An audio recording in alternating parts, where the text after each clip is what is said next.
ഇന്ന് ഞാൻ നിൽക്കുന്നത് തിരൂർക്കാടുള്ള KVR ടാറ്റയിലാണ്. എല്ലാവർക്കും ഈ പുതിയ വീഡിയോയിലേക്ക് സ്വാഗതം.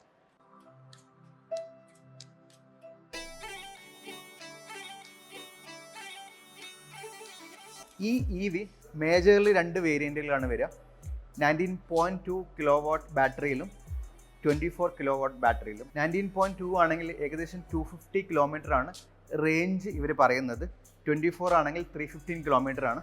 നമുക്ക് ഇതിൻ്റെ ഫ്രണ്ട് ഡിസൈൻ തന്നെ തുടങ്ങാം. പൊതുവെ ടാറ്റയുടെ എല്ലാ വണ്ടികളും ഭയങ്കര കണ്ടംപററി ഡിസൈനാണ്. ഈ ഒരു കണ്ടിന്യൂസ് ലൈനും ഈ ഒരു ട്രൈ ആരോ എയർ ഡോമൊക്കെ അതിൻ്റെ പ്രത്യേകതകളാണ്.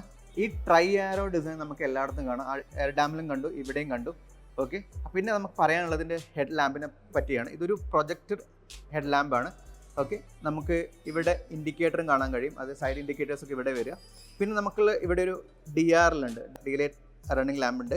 പിന്നെ ഇതൊരു ഫോഗ് ലാമ്പാണ്. അപ്പോൾ ഇത്രയും കാര്യങ്ങളാണ് ഇതിൻ്റെ ഹെഡ്ലൈറ്റിൽ വരുന്നത്. നമുക്ക് സൈഡിലോട്ട് പോയി നോക്കാം. ഞാൻ നേരത്തെ പറഞ്ഞ പോലെ ഈ ഒരു EVക്ക് രണ്ട് വേരിയൻറ്റുകളുണ്ട്. MR അതായത് മീഡിയം റേഞ്ച് 19.2 വാട്ടിൻ്റെ, LR അതായത് ലോങ് റേഞ്ച് 24 വാട്ടിൻ്റെ. അപ്പം ഈ MR തുടങ്ങുന്ന പ്രൈസ് എന്ന് വെച്ചാൽ 8.64 lakhs ആണ്. LR വരുമ്പോൾ അത് 10.50 lakhs ആവും. അപ്പം നിങ്ങളുടെ റേഞ്ചിനനുസരിച്ചും യൂട്ടിലിറ്റിക്ക് അനുസരിച്ചും ഈ ഒരു മോഡൽ സെലക്ട് ചെയ്യാം. ഞാനിപ്പോൾ ഈ കാണിക്കുന്ന വെഹിക്കിൾ LR ആണ്. ഓക്കെ, ഇതിന് ഒരു ഓട്ടോമാറ്റിക് ഫോൾഡിംഗ് മിറർ ലാമ്പ് ഉണ്ട്. കൂടാതെ മിററിലാണ് ഇവരുടെ ഇൻഡിക്കേറ്റേഴ്സ്, സൈഡ് ഇൻഡിക്കേറ്റേഴ്സൊക്കെ വരും. അത് നമുക്കിവിടെ കാണാൻ കഴിയും. പിന്നെ ഈ ഒരു ഇൻട്രൊഡക്ടറി റേഞ്ചിൽ ഏറ്റവും കൂടുതൽ ഗ്രൗണ്ട് ക്ലിയറൻസ് ഉള്ള വെഹിക്കിളും ഇതാണ്. 170 mm ആണ് ഇതിൻ്റെ ഒരു ഗ്രൗണ്ട് ക്ലിയറൻസ്. നമ്മളുടെ EVയുടെ വീലിലോട്ട് വരുമ്പം ഇവർ അലോയ് വീലല്ല ഉപയോഗിച്ചിരിക്കുന്നത്. ടാറ്റയുടെ തന്നെ ഒരു ഇന്നോവേഷനായ ഹൈപ്പർ സ്റ്റൈൽ വീലാണ് ഇവർ ഉപയോഗിച്ചിരിക്കുന്നത്. ലോങ് റേഞ്ചിൽ മാത്രമേ ഈ വീല് അവൈലബിൾ ആയിട്ടുള്ളൂ. മീഡിയം റേഞ്ചിൽ നോർമൽ വീൽ കപ്പാണ് നമുക്ക് EVയുടെ കൂടെ ഉണ്ടാവുക. ഇവരുടെ ടോപ്പ് എൻഡ്സിൽ നമുക്ക് റിയർ വൈപ്പർ കാണാൻ കഴിയും. വാഷർ ഇവിടെ തന്നെയാണുള്ളത്. പിന്നെ നമുക്ക് സ്പോയിലർ പാഡ്സ് ഇവിടെ കാണാൻ കഴിയും. അത് ഒരു സ്റ്റൈലിഷ്നെസ് കൊടുക്കാൻ വേണ്ടി ആഡ് ഓൺ ആണത്. പിന്നെ നമുക്ക് വൈഡ് ആംഗിൾ റിയർവ്യൂ ക്യാമറ വരുന്നുണ്ട്. 2 സെൻസറും ഉണ്ട്. ഇത് എൻജിൻ സ്പേസ് അല്ല, ഇത് ഇവരുടെ മോട്ടോർ വെക്കുന്ന സ്പേസ് ആണ്. ഓക്കെ, ഈ കാണുന്നതാണ് മോട്ടോർ. ഇതാണ് 2 കൂളൻ്റ്. ഓക്കെ, ഇതിൽ ഒരു കൂളൻ്റ് എപ്പോഴും നമ്മളുടെ ബാറ്ററി ചാർജ് ചെയ്യുമ്പോൾ ഉപയോഗിക്കും. പക്ഷേ വണ്ടി റണ്ണിങ്ങിൽ നമുക്ക് ഈ 2 കൂളൻ്റുകൾ ഉപയോഗിക്കാറുണ്ട്. ഒന്ന് ബാറ്ററിയിലോട്ടും ഒന്ന് മോട്ടറിലോട്ടും. ഇത് ഇവരുടെ നമ്മളെല്ലാം നോർമൽ വെഹിക്കിൾ ഉണ്ടാകുന്ന ബാറ്ററിയാണ്. ഓക്കെ, ആക്ച്വലി ഇവരുടെ ബാറ്ററി സെൽസ് ഇരിക്കുന്നത് നമ്മളുടെ ഇതിൻ്റെ പ്ലാറ്റ്ഫോമിലാണ്. അത് നമുക്കിപ്പം വീഡിയോയിൽ കാണിക്കാൻ കഴിയില്ല. പക്ഷേ നിങ്ങൾ യൂട്യൂബിൽ ഒന്ന് സെർച്ച് ചെയ്യുക, ആ വീഡിയോ നമുക്ക് അവൈലബിൾ ആവും. ഇതിൻ്റെ സൂപ്പർ ഹൈലൈറ്റ് എന്താണെന്ന് വെച്ചാൽ ഈ ടാറ്റ EVക്ക് മാത്രമേ ബോഷിൻ്റെ ABS ഉള്ളൂ. അതിൻ്റെ ഒരു കൺട്രോൾ യൂണിറ്റാണിത്. ഇൻറ്റീരിയറിലോട്ട് വരുമ്പം നല്ല ക്വാളിറ്റിയുള്ള പ്ലാസ്റ്റിക്കാണ് ടാറ്റ അവരുടെ വെഹിക്കിളിൽ ഉപയോഗിക്കുന്നത്. ഓഫ് കോഴ്സ് ബാക്കി ഇപ്പം ഇതിൻ്റെ കോമ്പറ്റീറ്ററായിട്ട് എനിക്ക് പറയാൻ പറ്റിയ ചിലപ്പം സെലേറിയൊക്കെ ആയിരിക്കും. ആ റേഞ്ചിലുള്ള വെഹിക്കിൾസിനെല്ലാം നമ്മളുടെ ഗ്ലോബൽ എൻക്യാപ്പിൽ വലിയ റേറ്റിംഗ് അവകാശപ്പെടാനുണ്ടാവില്ല. പക്ഷേ ടാറ്റ ടിയാഗോയ്ക്ക് 4 സ്റ്റാർ റേറ്റിംഗ് ആണ്. അതുകൊണ്ട് തന്നെ നമ്മളുടെ സേഫ്റ്റി ഇഷ്ടപ്പെടുന്ന അല്ലെങ്കിൽ കംഫർട്ട് ഇഷ്ടപ്പെടുന്ന ആൾക്കാർക്കെല്ലാം ഒരു ഫസ്റ്റ് ചോയ്സ് ആയിട്ട് എപ്പോഴും വരുന്ന കാറാണ് ഈ ഒരു ടിയാഗോ എന്ന് പറയുന്നത്. EV ആകുമ്പോൾ കുറച്ചും കൂടെ എക്കണോമിക്കലായി. ഇപ്പോൾ നമ്മൾ പറയുന്നത് എങ്ങനെയാണെന്ന് വെച്ചാൽ ഏകദേശം ഒരു 500 കിലോമീറ്ററൊക്കെ പെർ മന്ത് ഓടുന്ന ഒരു ഇന്ത്യൻ ഫാമിലിക്ക് ഏകദേശം 1.25 റുപ്പീസ് ഒരു കിലോമീറ്ററിന് കോസ്റ്റ് വരുള്ളൂ. അപ്പോൾ ഞാൻ നേരത്തെ പറഞ്ഞ പോലെ ഇൻറ്റീരിയറിലോട്ട് വരുമ്പോൾ എനിക്ക് ആ പുറത്ത് കാണുന്ന ആ ഒരു സ്റ്റൈലിഷ്നെസ്സിൻ്റെ റേഞ്ച് അകത്തോട്ട് വരുമ്പോൾ എനിക്കത് ഫീൽ ചെയ്യുന്നില്ല. ഓഫ് കോഴ്സ് ഇതിൻ്റെ പ്ലാസ്റ്റിക് ക്വാളിറ്റി ഒക്കെ നല്ലതാണ്. പിന്നെ ഇതിൻ്റെ മീറ്ററൊക്കെ ഡിജിറ്റലാണ്, ഒന്നും കൂടെ സ്റ്റൈലൈസ്ഡ് ആയിട്ടുണ്ട്. ഇത് നോർമൽ നമ്മൾ കണ്ട് പരിചയമുള്ള ഒരു ഇൻഫോർടൈൻമെൻറ്റ് സ്ക്രീൻ നമുക്കിവിടെ കാണാൻ കഴിയും. ഇവിടെ നമുക്ക് 2 ബട്ടൺസ് കാണാൻ കഴിയും. ആക്ച്വലി ഇത് ഇവരുടെ റീജനറേഷന് 2-3 ഓപ്ഷൻസ് ഉണ്ട്. 0 ഇട്ടാൽ ഇവരുടെ ബാറ്ററി ഒരിക്കലും റീചാർജ് ആവില്ല. 1 ഇട്ട് കഴിഞ്ഞാൽ ഇവരുടെ ബാറ്ററി ഒരു ലൈറ്റ്ലി ചാർജ് ആവും. അതായത് നമ്മൾ നോർമൽ റോഡ്സിലൊക്കെ പോകുമ്പോൾ 1 ഇട്ട് കഴിഞ്ഞാൽ ബാറ്ററി നൈസ്ലി പതിയെ ചാർജ് ആവും. ഇനി നമ്മൾ കുറച്ചും കൂടെ ക്ലീൻ ആയിട്ടുള്ള അല്ലെങ്കിൽ സിറ്റി ട്രാഫിക്കിലൊക്കെ പോകുമ്പോൾ ഇതൊരു റീജനറേഷൻ മോഡ് 2 ഇട്ട് കഴിഞ്ഞാൽ അത് കുറച്ചും കൂടെ ഫാസ്റ്റായിട്ട് ചാർജ് ആവും. പിന്നെ നമ്മൾ ചിലപ്പോൾ ഒരു നല്ല കുത്തിനൊക്കെ ഇറങ്ങുമ്പോൾ ഇതൊരു റീജനറേഷൻ മോഡ് 3 ഇട്ട് കഴിഞ്ഞാൽ അതിനൊരു ബ്രേക്കിങ്ങിൻ്റെ ഒരു ഹെൽപ്പും ഉണ്ടാകും. കൂടാതെ ഇവരുടെ ബാറ്ററി പെട്ടെന്ന് ചാർജ് ആവുകയും ചെയ്യും. ഓക്കെ, പിന്നെ ഇതിലെനിക്ക് പറയാനുള്ളത് ഓഫ് കോഴ്സ് ഇതിൻ്റെ ഒരു ഓട്ടോമാറ്റിക് ക്ലൈമറ്റ് കൺട്രോൾ AC നമുക്കിവിടെ ഉണ്ട്. പിന്നെ നമുക്കിതാ ഒരു ഗിയർ ഷിഫ്റ്റിനോ അല്ലെങ്കിൽ ഗിയർ ലിവറിനോ പകരം ഇവർക്ക് ഇവിടെ ഒരു നോബാണുള്ളത്. ഇപ്പോൾ ന്യൂട്രലാണുള്ളത്.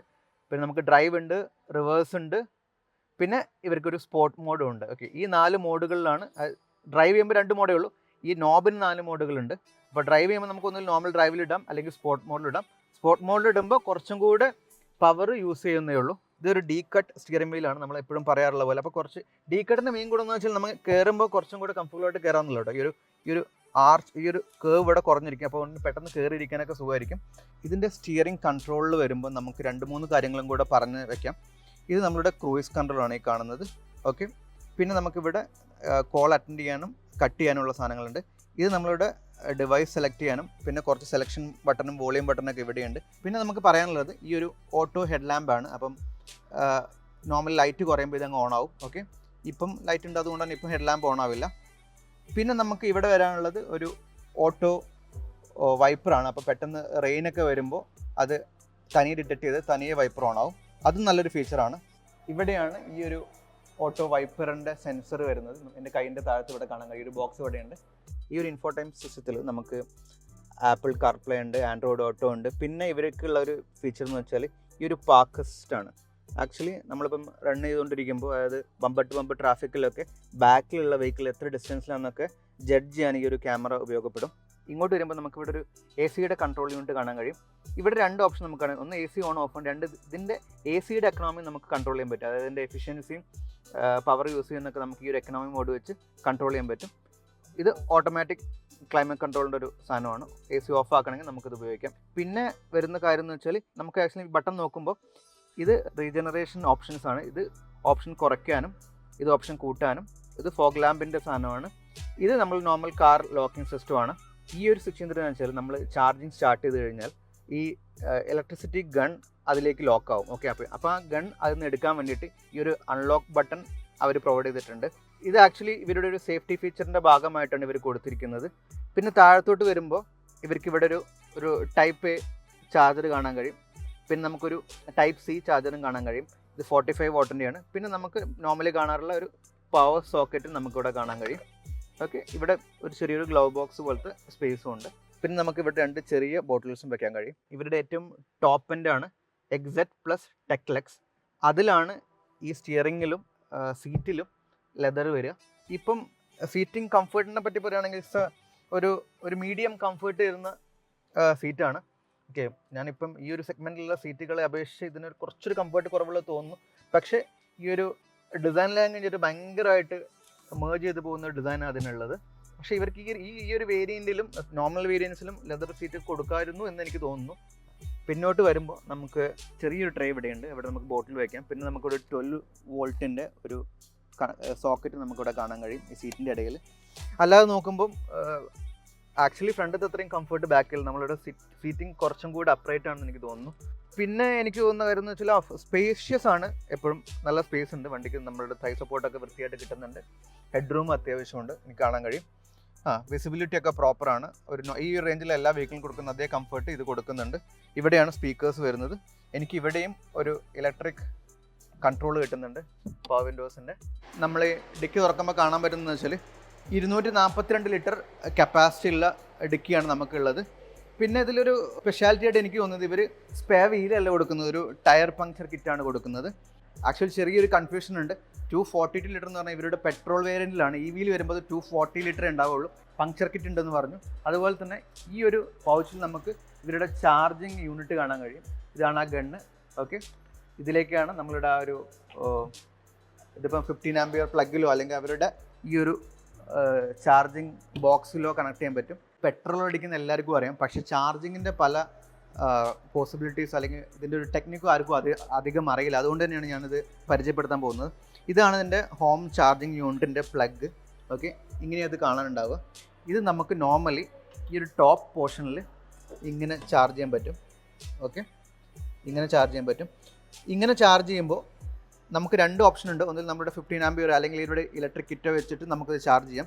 ഇങ്ങനെ ചാർജ് ചെയ്യുമ്പോൾ നമ്മളുടെ മീഡിയം റേഞ്ചിനാണെങ്കിൽ ഏകദേശം 7 അവേഴ്സും നമ്മുടെ ലോങ് റേഞ്ചിനാണെങ്കിൽ ഏകദേശം 9 അവേഴ്സുമാണ് ചാർജിങ് ടൈം എടുക്കുക. ഇനി നമ്മൾ പുറത്തൊക്കെ ഫാസ്റ്റ് ചാർജിങ് കാണാറുണ്ട്. അപ്പോൾ എന്താ ചെയ്യുകയെന്ന് വെച്ചാൽ ഇതിൻ്റെ ഈ ഒരു ഹോം ചാർജിങ് യൂണിറ്റ് പ്ലസ് ഈ ഒരു സാധനം കൂടെ ഉപയോഗിക്കും.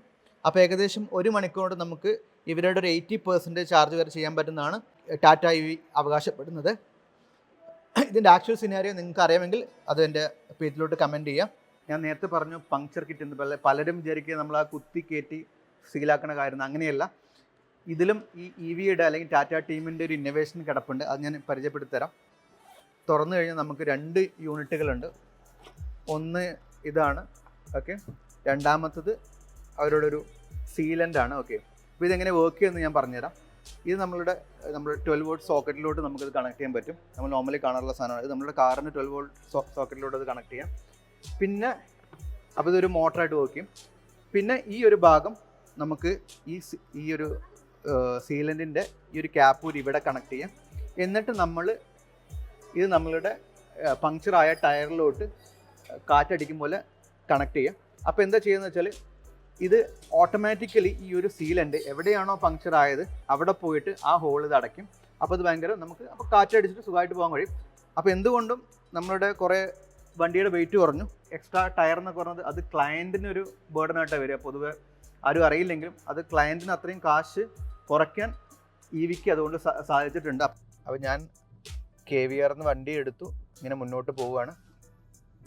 ഗിയറൊന്നുമില്ല, അതുകൊണ്ട് നമുക്ക് എവിടെയും കൈയൊന്നും വെക്കാൻ പറ്റില്ല. ഞാൻ നേരത്തെ പറഞ്ഞല്ലോ ഒരു നോബാണുള്ളത്. അതിൽ ഡ്രൈവിലോട്ടും സ്പോർട്ട് മോഡിലോട്ടൊക്കെ ഒന്ന് മാറ്റേണ്ടത്.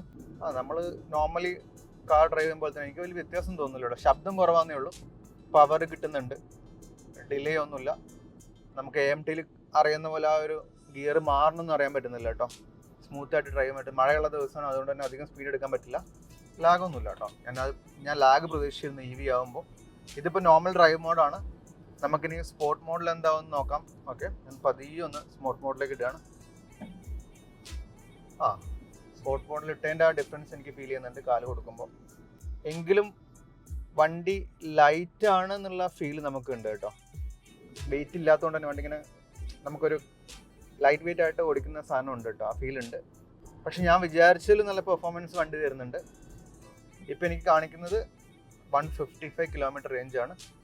ഞാൻ എന്തായാലും കുറച്ച് ദൂരം ഓടിച്ച് തിരിച്ചു നമുക്ക് ആ റേഞ്ചിൻ്റെ കാര്യം അപ്പോൾ പറയാം എത്രയാണെന്നുള്ളത്.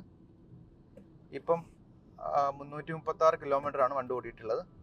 ചെറിയൊരു ഡേഞ്ചറസ് കേവ് ആണ്. ഞങ്ങൾ ഓവർടേക്ക് ചെയ്ത് പോകുമ്പോൾ ഇല്ല,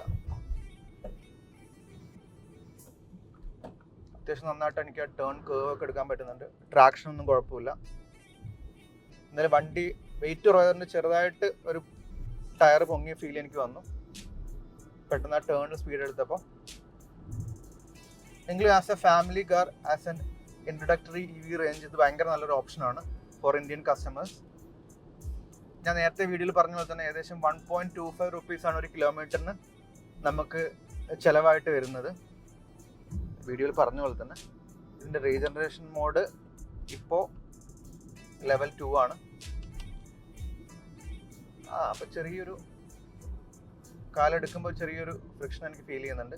ലെവൽ 3-ലിടുമ്പോൾ ഒരു ബ്രേക്കിംഗ് ഉള്ളതുപോലെ തന്നെ കാലെടുക്കുമ്പോൾ, അതായത് ആക്സിലേറ്ററിൽ കാലെടുക്കുമ്പോൾ ചെറിയൊരു ബ്രേക്കിംഗ് പോലെ ഫീൽ ചെയ്യുന്നുണ്ട്. പക്ഷേ അത് എപ്പോഴും നമ്മളുടെ ബാറ്ററിക്ക് നല്ലതാണ്. ബാറ്ററിയിൽ പവർ റീജനറേറ്റ് ആവും. കുറച്ച് റീജനറേഷൻ മോഡ് കുറച്ച് വരുമ്പോൾ 2, 1, 0 ഓഫ് ആക്കിയിടുമ്പോൾ എനിക്ക് മോട്ടറിലൊരു ഫ്രീനെസ് എനിക്ക് ഫീൽ ചെയ്യാൻ പറ്റുന്നുണ്ട്.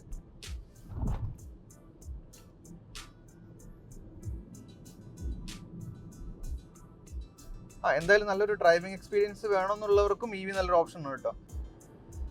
എനിക്ക് ആ കോൺഫിഡൻസ് ഉണ്ട് കേട്ടോ. മഴയത്താണെങ്കിലും റോഡ് കുറച്ച് വെറ്റാണെങ്കിലും എടുത്ത് കൊണ്ടുപോകാനുള്ള കോൺഫിഡൻസ് ടിയാഗോ EV തരുന്നുണ്ട്. ഞാൻ 98% ബാറ്ററി ഉള്ളപ്പോഴാണ് ഇത് ഓടിച്ചു തുടങ്ങിയത്. ഇപ്പോൾ ഇത് 89% ആയി.